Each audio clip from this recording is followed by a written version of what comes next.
4, 3, 2, 1. You're listening to Racing World, brought to you by Perspective Group.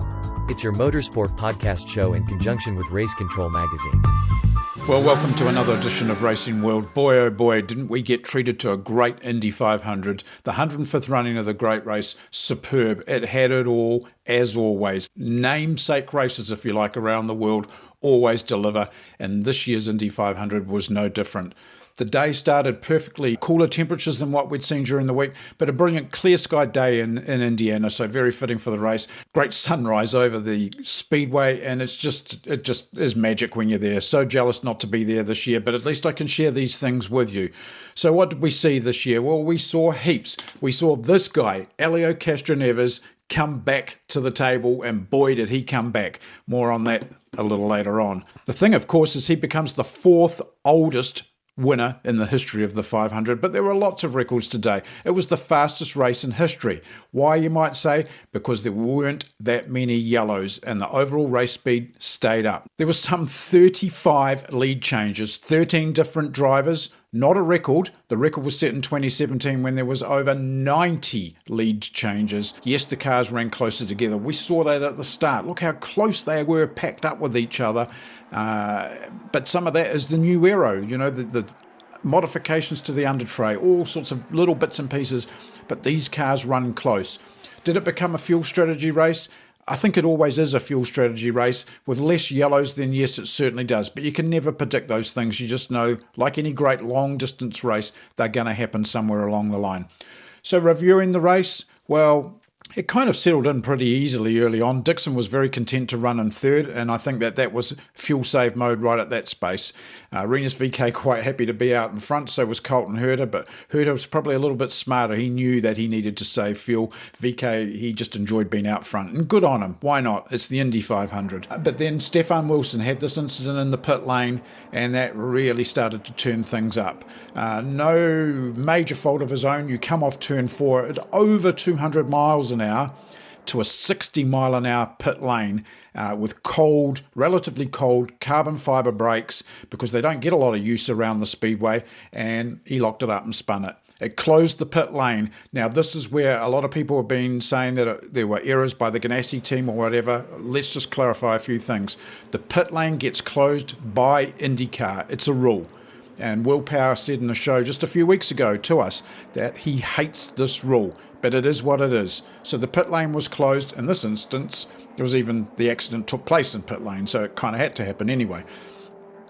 Then 7 cars in total made what they call the emergency procedure for fuel under a closed pit, which means they can come in, they can take a couple of gallons of fuel, they can do nothing else to the car, no servicing or whatever, and then when the pit lane opens, they have to come back in and do the normal service. Dixon and Rossi were two that it didn't go well for, and they must have been incredibly low on fuel because they both had trouble with the engines actually refiring because there's no fuel in the fuel lines. So that was the first turning point of the race, severely impacted Dixon's chances on taking a race win. The next part of the race kind of just played itself out, really. There was VeeKay, Herta, Connor Daly. They all took turns at leading for a while. Everyone was quite content to have a bit of a go for a while and then see what happens. But there was 2 other major things that happened. Number 1, Will Power also spun in the pit lane. Same thing as Stefan Wilson, but this time he got away with it. He didn't touch the wall, but that was effectively Will's race done and dusted for the day after fighting back from that 30-second starting position. And then Graham Rahal, the poor crew guy on this team, eh? Just to think that rear wheel didn't go on properly. Next minute, a guy who was actually coming into play and into contention for the race, out of the race, gone. Just like that. And this emotional shot of Rahal afterwards just says it all. The race got away. But there was one little twist that came out of that Rahal accident, and that was Connor Daly. And the loose wheel that was flying around hit Daly's car fair and square, and it was being compared to kicking a football in a football game. The aero screen, without a doubt, once again proves its worth, and Daly was kind of pretty much taken out of his running contention then as well. So another one gone. And it came down then to Pato Award, Helio Castroneves, a guy playing himself into it, Simon Pagenaud, They were kind of the main ones, and Alex Palau, and it was an old-fashioned duke out over those last 10 laps. That's where it really came from. And in the end, we had a new fourth-time winner in Elio Castroneves. And the first question I asked Elio really was there anything to prove here? New team, after all of those years at Penske, back in IndyCar pretty much as a one-off. Did he have anything to prove? It's not about to prove a point. When I moved to sports car program, I have to say I learned so much. When you start racing with three different type of series in the same race with different speed, you start learning how to timing. You start learning how to calculate moving and pass without damage the car. So I have to say that was a great, wasn't what I wanted? No, because I want to keep going at Indy, because you do lose a little bit of the timing because it's a completely different car. However, I took it in a different route. I want to keep it going. We finished with Team Penske winning the championship with a lot of wins. It wasn't just like luck, it was a lot of wins. And then I want to go back. I said I want to go back. I'm eager to want to go back, and I did everything that I possibly could to go back. And I'm very fortunate that Mike and Jim said, you know what, I can see this on you, and here we go. So it's when you work hard, when you put all the puzzles together, it should be a great opportunity, and I'm so grateful for that. I talked to you the other day during the Indy media conferences, or the press day, and one of the things that I took away, and I talked to a few people that you know down this way as well, was that you seemed very flat, and you'd lost a very, very dear friend that just in the recent days. I guess he'd be looking down on you today and be very proud of your result. Yeah, no, you're absolutely right. Andrea was an incredible person. And definitely he rode with me. I put a sticker in my helmet, and he rode with me, and I hope, I do believe he helped me pass Palou on the 2 laps to go and hold me on. So it was a great day.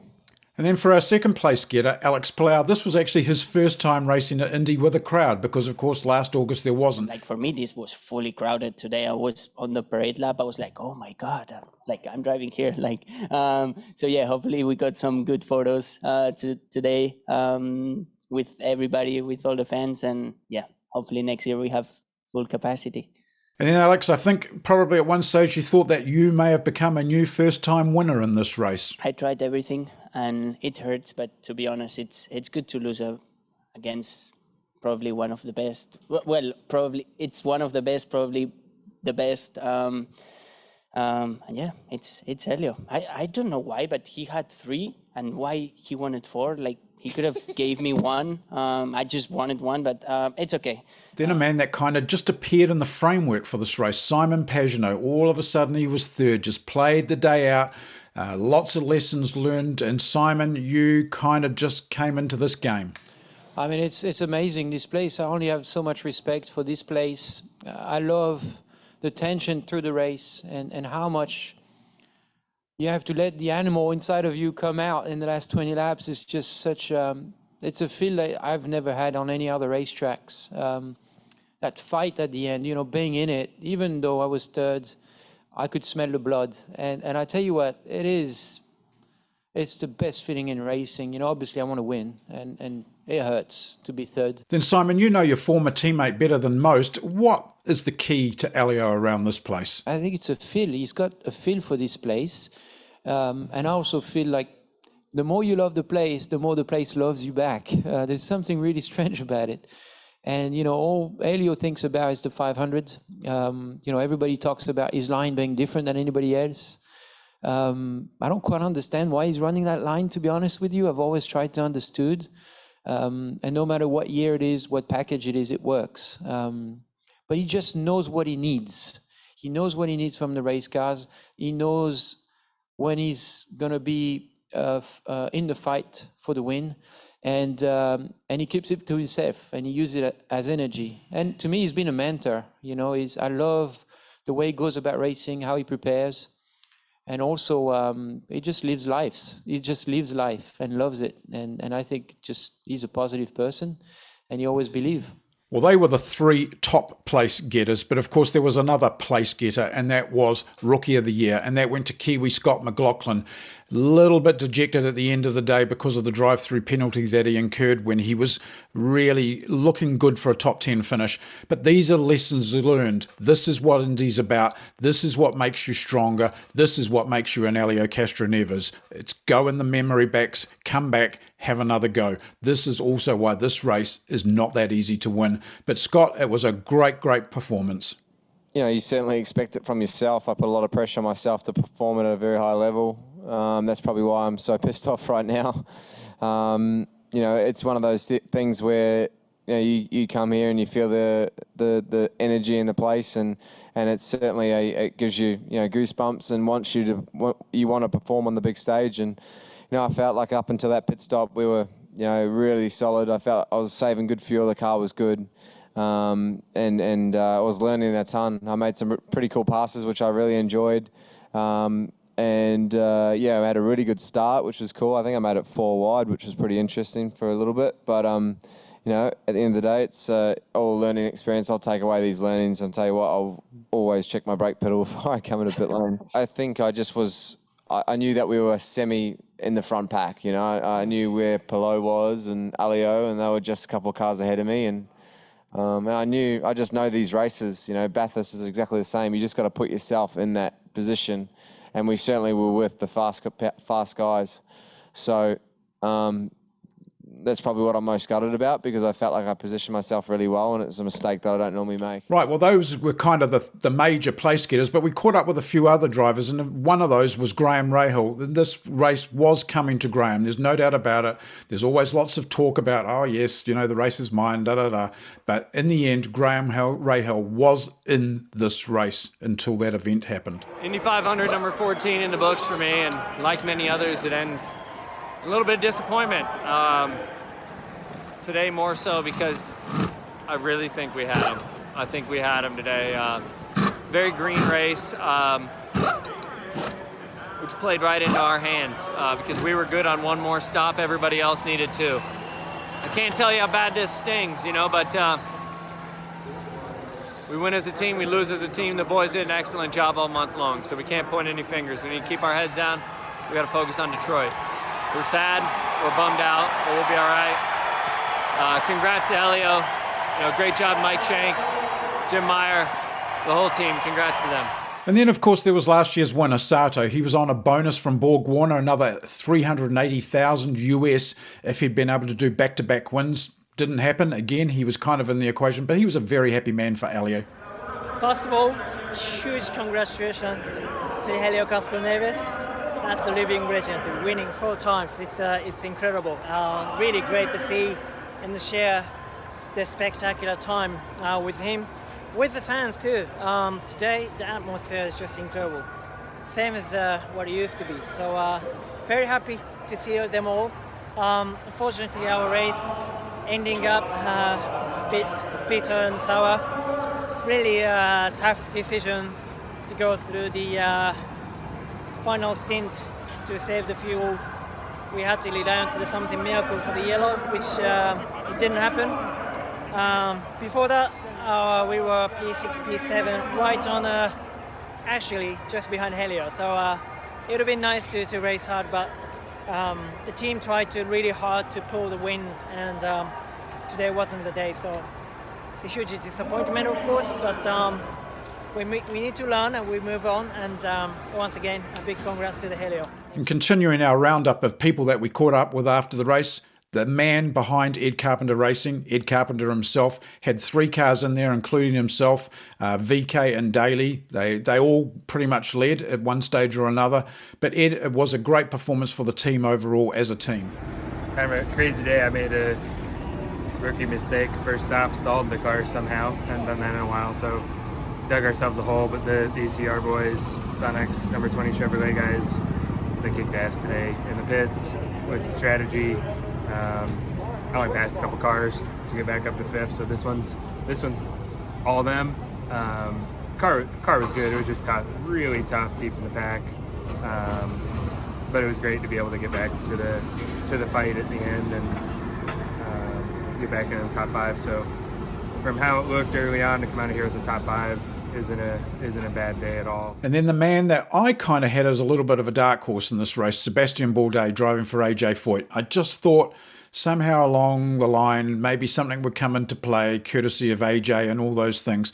But it didn't. But Seb was thereabouts, but not really in the hunt overall. Yeah, not our day today for the Rocket Chevrolet number 14. Obviously, get it our best shot, starting 27th. Never really made huge leaps forwards, but we seem to be gaining some positions. And then at the end of the day, 80 laps to go, we decided to try the fuel strategy and make it on one more stop from there. Unfortunately, we just came up short and had to make a splash and gave up a bunch of positions, but at least the guys tried something, and we'll move on to Detroit and try and make it happen there. Well, that pretty much wraps up another show. That is the Indy 500, the 105th running for it. It's now changed the championship completely. Alex Palou now leads it 36 points further behind is Dixon, 1 point behind him, Pagenaud Awards. So the whole thing's kind of got thrown up in the air a little bit. Doubleheader next at Detroit, only a 90-minute practice session, then straight into qualifying, then the 2 back-to-back races over 2 days on an ultra bumpy circuit, ultra demanding.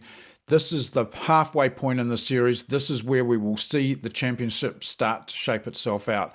It will be another fantastic IndyCar event. Very short time to turn these cars around, so it's just all on. And of course, with Michael Shank Racing taking out their very first race win ever, what a great place to do it. Elio winning the race, he becomes yet another first-time winner this season in terms of drivers that have taken a race win. We have had no driver win 2 races yet this season. So after Detroit, maybe that'll be a bit different. Maybe it won't. We'll have to wait and see. I think all in all, it was a great 500. It had plenty of moments. It went through in a blink of an eye. It was fantastic to see some fans back there. Jealous of those, that's for sure, because would love to have been there. I can't thank the late Larry Rice enough for, in 1996, showing me around the place. It's been my life since then. I thank you. Thank you, Willie Kay, for introducing me to Larry Rice.